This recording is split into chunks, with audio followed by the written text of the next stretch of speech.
Suspense.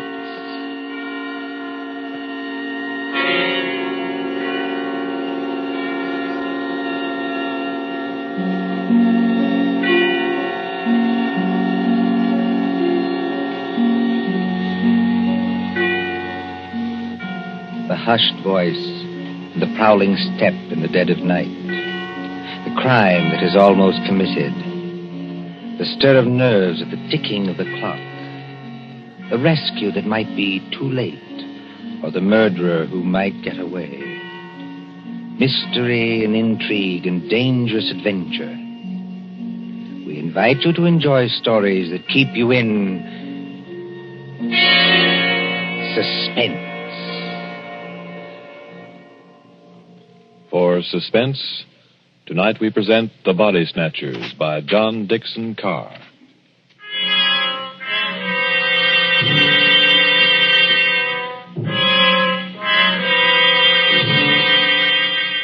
Beware of the body snatcher who prowls after dark. Beware of the graves he robs. Beware of the murders he commits to provide new corpses for the doctors. Up to the year 1832, the body snatchers terrorized England. According to the law, only 4 bodies a year could legally be supplied to the surgeons for anatomical study. And even these were a monopoly granted to the Barbers and Surgeons Company of London. But the study of surgery had to go on. In hundreds of medical schools all over England, perfectly reputable doctors were compelled to buy bodies and ask no questions. In 1828, burst the scandal of Burke and Hare, who found grave robbing too slow and murdered 16 persons in order to supply Dr. Knox of Edinburgh. And so, out of basic good purpose, sprang the evil of the body snatcher.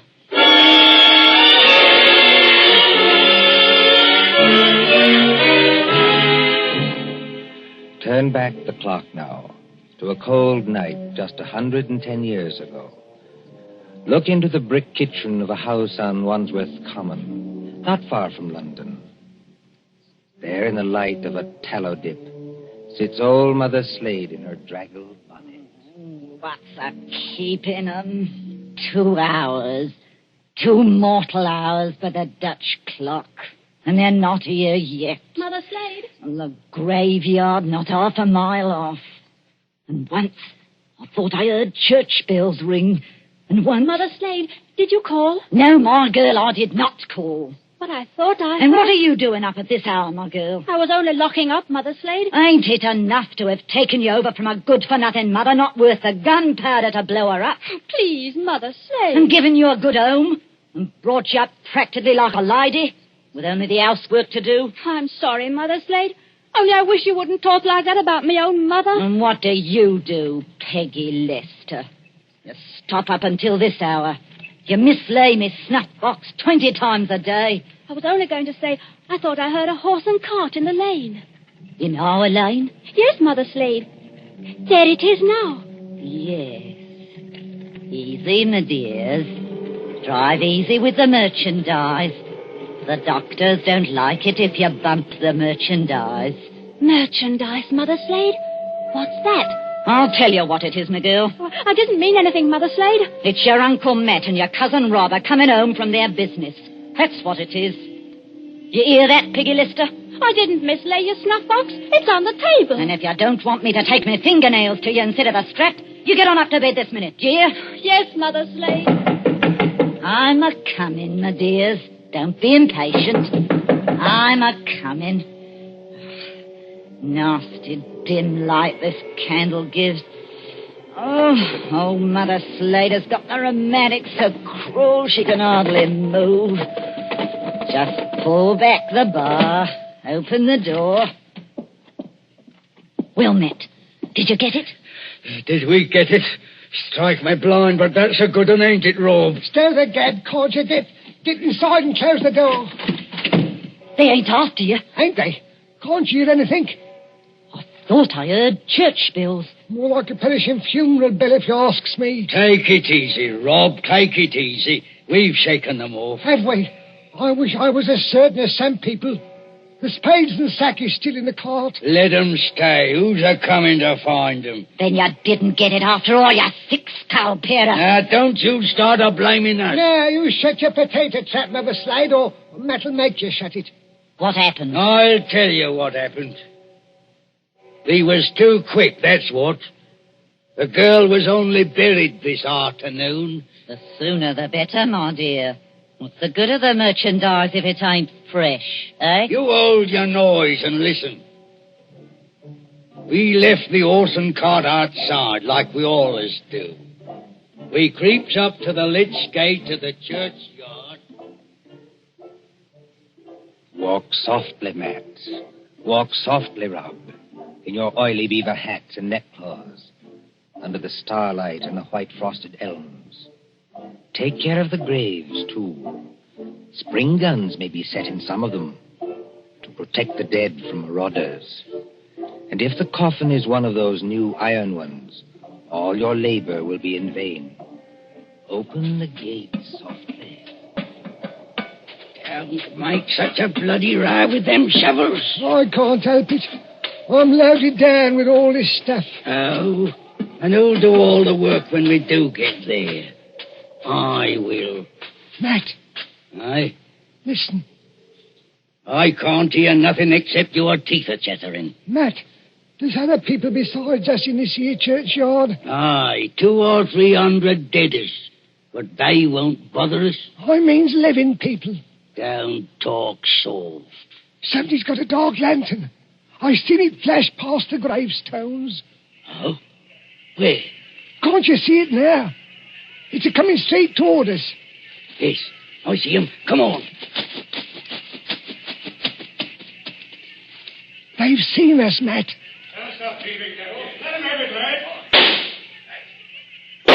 Easy, that's it, Rob. Down behind the gravestones. Crouch down. They can't shoot through stone. Matt, it says here, sacred to the memory It's of... the girl's relatives. They've been watching her grave. All the way, boys. They want to get out now, they'll have to climb the wall. Oh, Struth. If only I had me barkers. First time in 2 years I've gone without a brace of pistols, and this happens. But you ain't got your barkers, Matt Patterson. I got what's just as good. Give me a shovel. What are you going to do? Charge 'em. This here shovel's got a nice edge. Oh, you daft. They'll have to take time out to reload, won't they? Hear that? Somebody started the bell. That'll bring down every peeler within a mile. If you want a tithing ticket and a neck in a rope, stop where you are. But if you don't want to get scragged before your time, follow me. That's all there is to it, Mother Slade.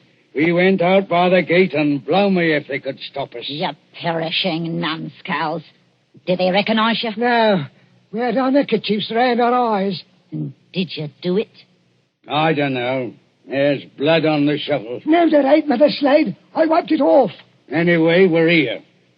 What I want now is a Christian fire to sit by, and a drop of spirits to warm my stomach. There's no spirits in the house, Matt Patterson. Don't you lie to me, you ugly mouth. Let go of me hand, Matt Patterson. I'm warning You better you. let it go, Matt. There's no spirits. Only half a loaf of bread. Don't I know it? I haven't tasted a drop of gin all day. And the black dog's on me back. Well? Hark at what I say. The doctor was promised a corp tonight. All right, dearie, he gets a corp tonight. Oh, there's that funeral bell again. What's the clock, old hag? Come on, spit it out. A nice young corp without any trouble or bother. Aye? What about young Peggy upstairs? Strike me blind. What about it, eh? You'd have to be mighty careful. Why? You'd have to smother her with a pillow while I sit on her legs. That's what Burke and Eyre done up in Edinburgh. Then you don't leave any marks on them. Here, off a tick. Wait. What? If the doctors see they've been polished off, just plain murdered, they won't have nothing to do with it. Leastwise, they don't like it. Like it or not, dearie, they all do. Who's buying the beef tonight? Dr. George Arnold. Him? The young fella out Fulham way? That's the man, dearie. But I thought he was too pious and holy to play. That's what Dr. Arnold thought, too, till they started putting the screws on him at Bart's College. No corp, they said to him. No lecture. No lecture, no students. It all comes to it, dearie, sooner or later. What beats me is why they got to have these bodies. You'd think the doctors killed enough people as it is, without buying them after they was dead. Don't you question the ways of Providence, Matt Patterson. You can't do it, Matt. You can't do it, Mother Slade. You stow that noise, Bob Prentice. Do you want to wake the poor girl upstairs? But you can't do it. This cove Arnold, he knows her. Arnold knows who. He knows Peggy. Peggy fair worships the ground he walks on. Oh. He set her arm once when Mother Slade broke it, accidental-like, and she can't forget him. What's Arnold going to think when he opens up the sack and he finds What can Arnold do? He's bought her, ain't he? He can't go to the police and say he's bought her. Peggy Lester. Don't do it, Mother Slade, don't do it. And how do you two thickheads know what Mother Slade is going to do? You're going to kill her, ain't you? Peggy Lester. I thought I heard her moving about upstairs. You did, Mr. Milk and Water. She's on the stairs now. Rob, you're the least to be depended on. Go out and fetch in the sack. Don't do it. It'll bring us all bad luck. Matt, you're a lad after me own heart. You stop where you are and do just as I tell you. Trim the candle. Let's have it all nice and snug. What'll she bring, do you think? 15 guineas. Maybe 20. Maybe more. 20 guineas? Strike me blind. But this is a way of doing business that I like. Listen. Did you call me Mother Slade? That's right, my ducky. That's right, my little pet. Put your wrapper round you and your slippers to keep your feet warm and come right down here to Mother Slade. I'm coming, Mother Slade. I'm coming.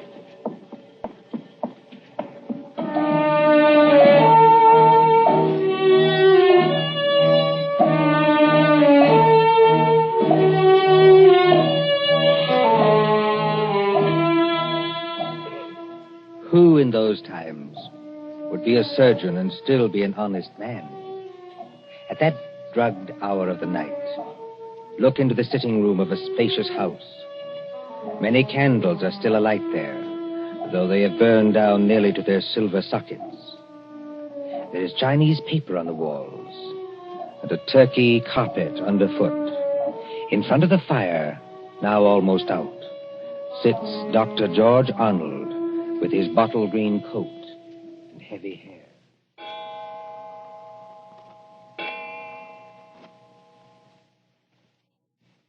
Dr. Arnold, sir. I beg your pardon, Mrs. Tancred. Dr. Arnold, sir. It's gone 2 o'clock. Yes, so it has. You've got a lecture to deliver tomorrow, and you'll be all worn out. Why don't you go on up to bed? Mrs. Tancred. Yes, sir? You're a jewel of a housekeeper. I admire you, and I can't do without you, but would you please go away and let me alone? Sure, I'm very sorry, sir.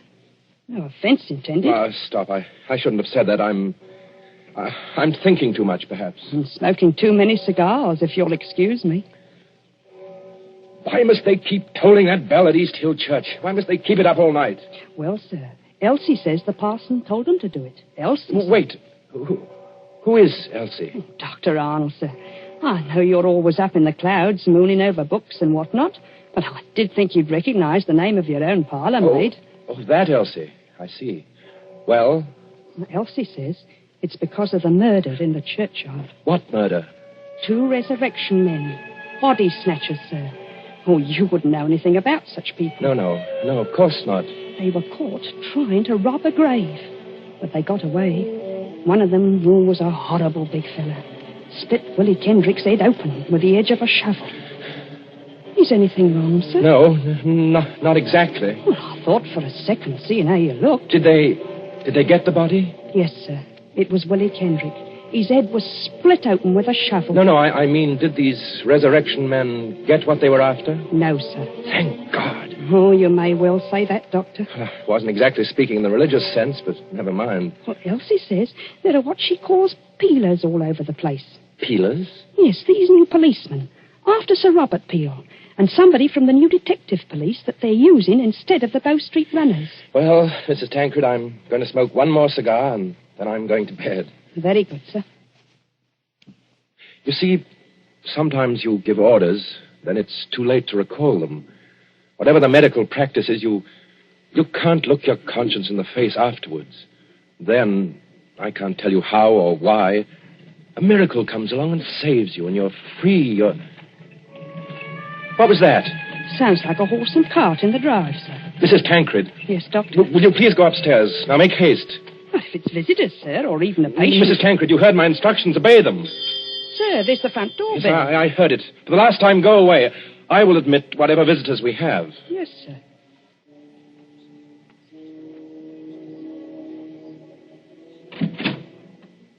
Good evening, dearie. Oh, come into the sitting room here, Mrs. Slade. La, sir. Just call me Mother Slade.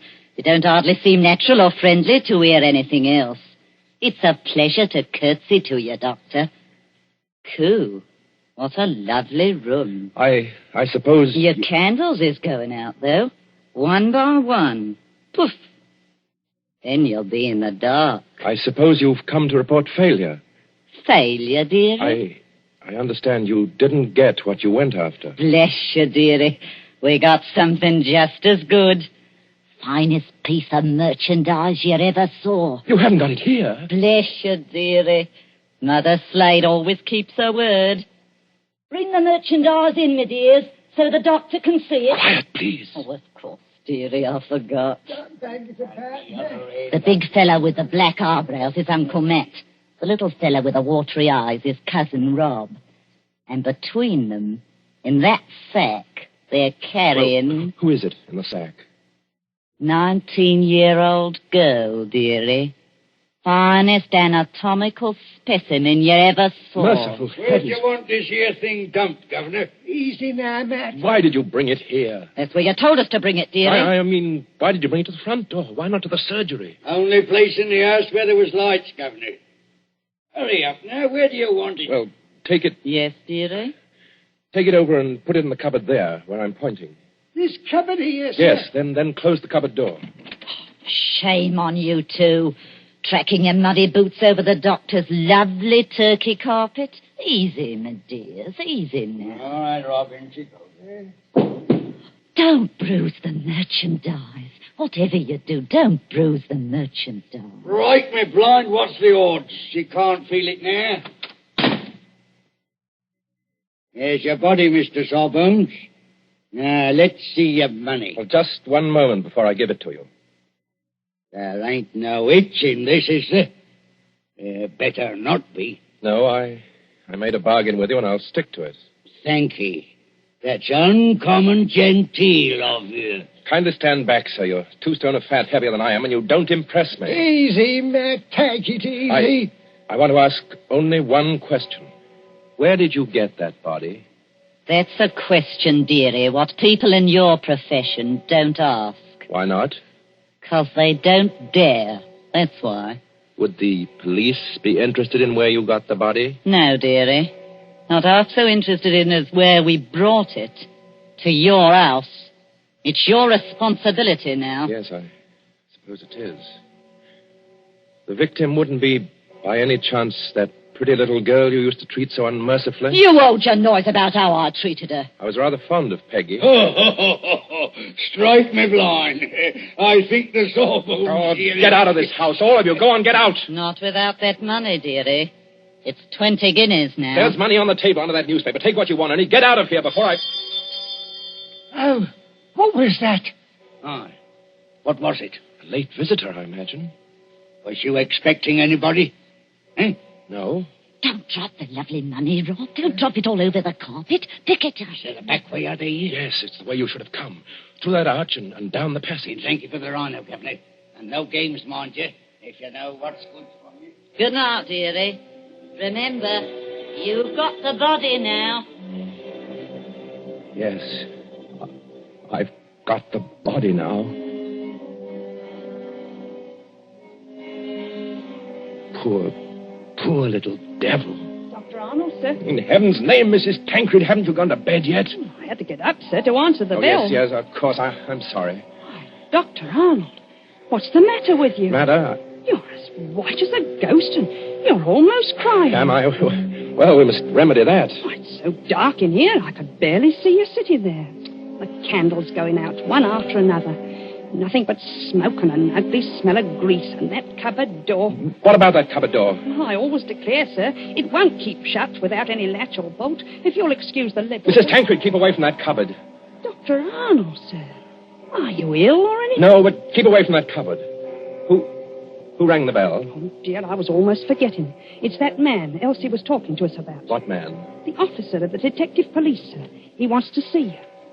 Well, I'll see him, but in some other room, not here. It's, as you say, there's not enough light. Not a bit of it, Doctor, not a bit of it. Never too dark, as you might say, where the police are concerned. I couldn't help it, sir. He must have followed me down the hall. Are you... That's right, Doctor. I'm Stalker at your service. Inspector Stalker. Well, how do you do, Inspector? Mrs. Tancred, you may go. By your leave, sir. I'll just get some more candles and put them in that bracket by the cupboard. It's not in use. No, you needn't trouble. It's no trouble, sir. Excuse me. First of all, Doctor, I must apologize for intruding as late as this. Not at all, Inspector. Will you be seated? Thank you, sir. Thank you kindly. Now, I dare say you're wondering why I'm here. Well, yes, I am, rather. It's a bad business, Doctor. A very bad business.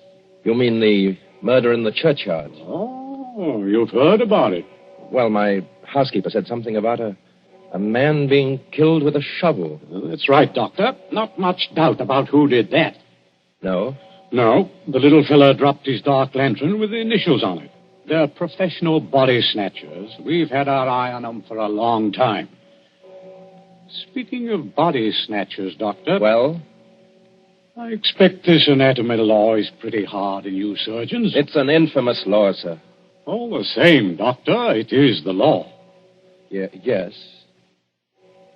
And if any surgeon happened to be caught with a body, especially a murdered body...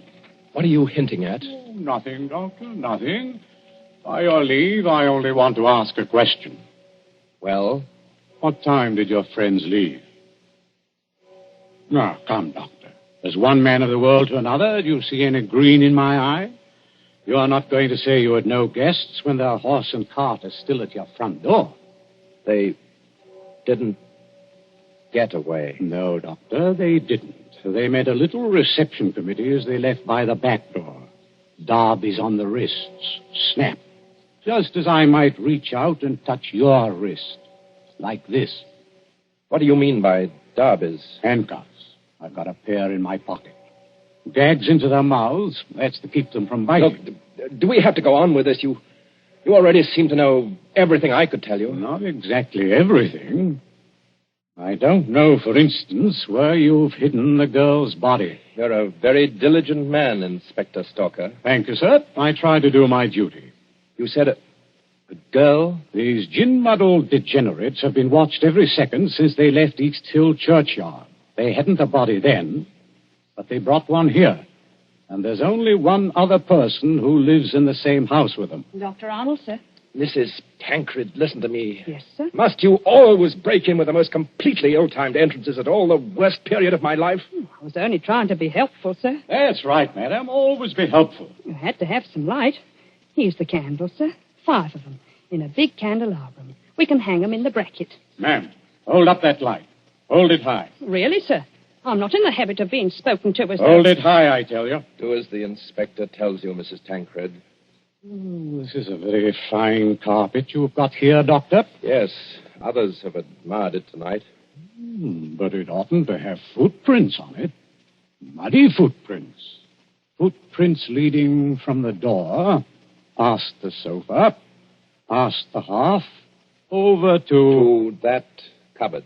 Quite correct. I think that's done it, Dr. Arnold. I think it has, Inspector Stalker. We couldn't have proved anything against you for that churchyard business, but this...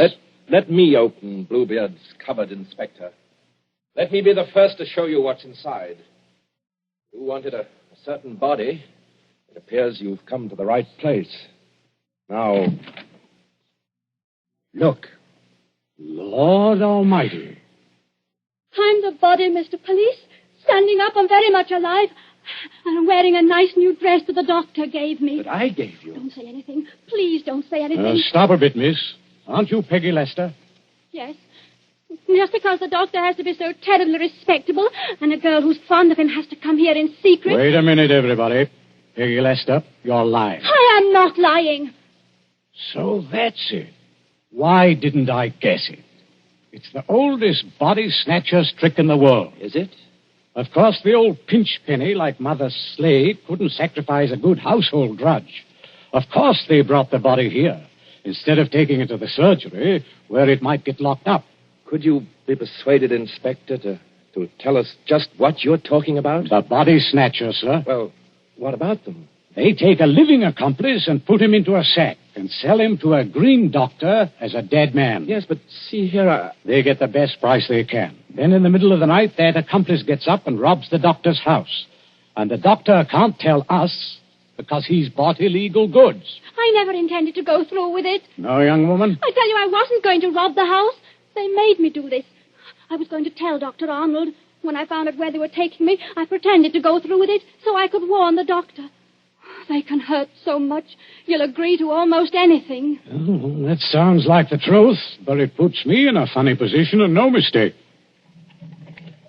well, your three murderers, Inspector, seem to be leaving. Yes, they're leaving right enough. Trussed up like fowls and under guard. Does anybody go with them? Well, how can anybody go with them? I'm willing to believe this girl acted under threats. She's committed no crime. And I don't for the life of me see how we can touch you. Can't touch me? No, sir. And confound you for making me lose a night's sleep. There's no body. You didn't even buy a body. Will you tell me, Doctor, just what crime you've committed?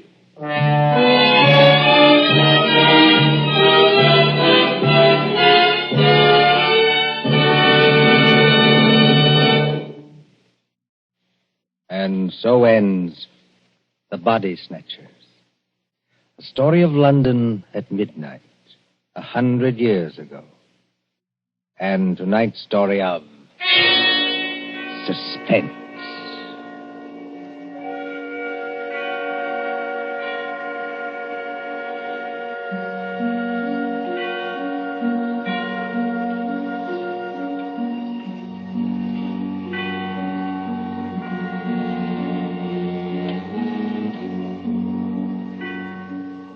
Columbia presents these tales of mystery and intrigue and dangerous adventure for your relaxation and enjoyment. Next Tuesday, there will be another in this series. Same hour, 9:30 Eastern Wartime.